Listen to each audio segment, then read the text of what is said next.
We were discussing about the topic health and diseases, and today we will be discussing about categories of infectious agents and its importance.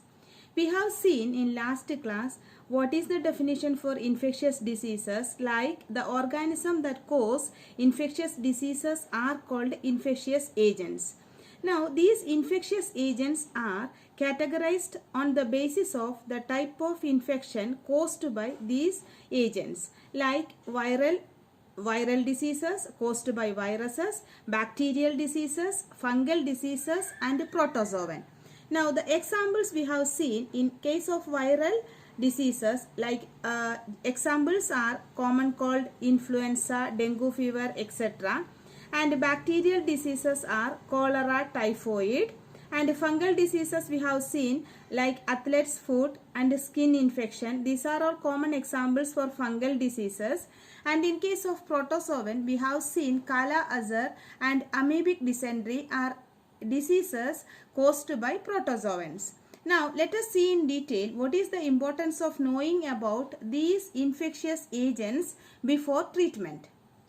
So, why is it necessary to know about infectious agents before treatment? Let us go through this.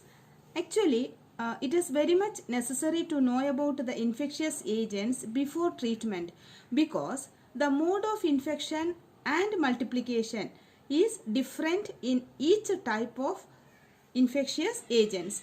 Even though if it is a bacteria or a virus or a protozoan, the mode of infection is different and its multiplication is also, the rate of multiplication is also different.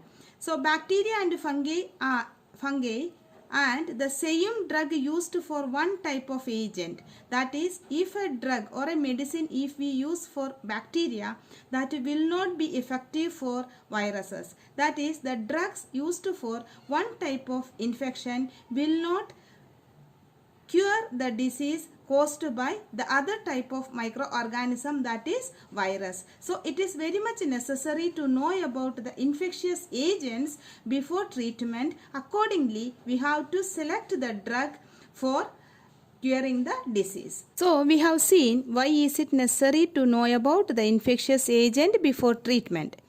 Now, as an example, we can take antibiotics. As you know, antibiotics are used to block the biochemical pathways of bacteria. We can see that against control of bacterial diseases, we used to take antibiotics. So how these antibiotics works?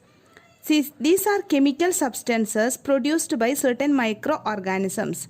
Like antibiotics are chemical substances produced by bacteria, fungi, etc. Now, how they works? They inhibit the bacterial growth or even destroys the bacteria. Actually, you know, human cell consists of only cell membrane and no cell wall is present as it is an animal cell. You know, we all are belonging to animal kingdom and our cells do not possess cell wall. Instead, we have the outer membrane is cell membrane itself. So, as soon as when the bacteria, which is our disease causing bacteria, when enters inside our body, bacteria possess a cell wall around it. Now, these antibiotics directly hit the cell wall of the bacteria and thereby inhibit the working process of the bacteria inside the human body. So that is the reason why antibiotics are used to kill bacterial infection or bacterial disease. Now, how it blocks? As I have already told you, antibiotics block the process of making cell wall. That is, antibiotics directly block the cell wall making process of the bacteria and thereby inhibit the formation of cell wall around the bacteria. For example, you know about a penicillin. Penicillin is the penicillin is the antibiotic which is it is discovered by Alexander Fleming in the year 1928.